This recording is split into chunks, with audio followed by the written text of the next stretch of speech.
Life with a disability can sometimes give rise to unspoken questions and sensitivities, but amid the awkwardness there can be humor. The following is an edited version of a monologue by Abigail Brown, who has osteogenesis imperfecta, also known as brittle bone disease. Image copyright Emma Russell. It was the summer of 2011, and my family and I were on holiday in Paris.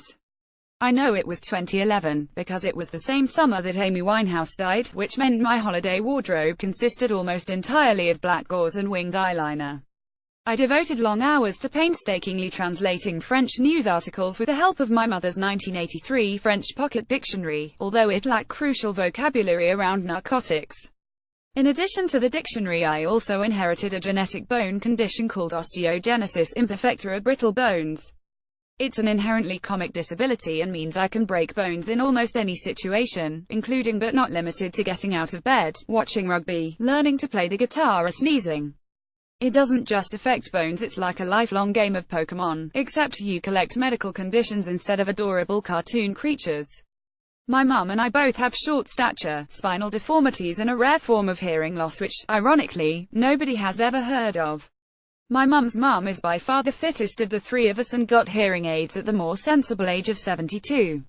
On a recent multi-generational trip to Pret-a-Manger, we found the music interfered with all 6 of our collective hearing aids, and we baffled the barista by responding to "Are you eating in with just a splash" by card, and "Thanks very much." The barista felt so sorry for us she gave us a cup of tea on the house.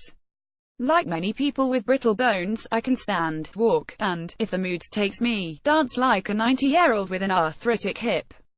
However, after 15 years spent using my 2 feet, my legs took themselves into retirement approximately 60 years earlier than the rest of me, and these days I only whip out walking on special occasions. Back to 2011, which was the summer I started using a wheelchair for long distances. There's me and my family traipsing around Paris, my brother practicing wheelies with my wheelchair and me sweating profusely under all my black gauze. We wind up in Montmartre to visit the Sacré-Cœur. This landmark Catholic church was built at the highest point in Paris at the top of an extremely steep hill with a kind of cable car system to transport wheelchairs, pushchairs, the otherwise disabled, the elderly and Americans halfway up the steps. From there you either have to walk up the remaining steps or take a long and painfully cobbled route around the side of the hill to the top. Typical French Catholics, they like to make sure you put the effort in. Image copyright Emma Russell. We were sitting at the top of the cable car section, admiring the view before attempting the steps, when a group of nuns appeared and began to set up for a short biblical play. Unfortunately, the only member of my family who is both biblically literate and able to speak some French is my mother, who, as I've mentioned, is also severito profoundly deaf. While she made a valiant attempt to recall Bible stories based on such visual clues as a nun brandishing an enormous key wrapped in aluminium foil at another nun dressed in a white cassock with a pipe cleaner halo, the moral of the story was lost on us all and we remained unconverted, heathen Anglicans. After the play, while Mum fretted about whether the one with the tin-foil key was supposed to be St. Peter or St. Paul, the nuns passed out leaflets to the crowd. There I sat, sweaty and despondent, in a desperately ill-fitting wheelchair, when a haloed, white cassocked figure appeared above me. Presumably mistaking my carefully curated morning look for sorrow over my disability, the nun bent down and placed a reassuring hand on my shoulder.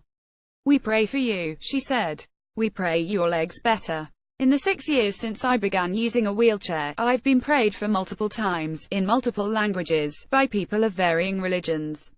I don't know what the waiting time is supposed to be, whether prayers are supposed to be answered instantly, or whether there's some kind of triage system in place, but I'm still awaiting the day I leap out of bed in pain-free ecstasy and run to the top of Mount Sinai to sacrifice a goat.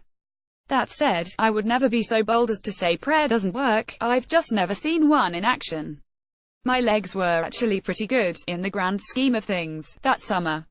It was my spine which was causing problems, so I felt a little uncomfortable accepting such heartfelt prayers on behalf of 2 unstable but really quite nice-looking legs from a stranger wearing a pipe cleaner halo. I considered asking the nun whether I could redirect the prayers to a more worthwhile cause. Whether she thought St. Peter or St. Paul would forgive Amy Winehouse's rampant drug abuse in the case of a 6-time Grammy Award winner and Brit Awards Best Female Solo Artist 2007. Instead, I thanked the nun, wiped the sweat from my forehead, and probably gave her the best day of her religious career. I stood up from my wheelchair and without a backward glance, I walked up the steps to the Sacré-Cœur. For more disability news, follow BBC Ouch on Twitter and Facebook, and subscribe to the weekly podcast.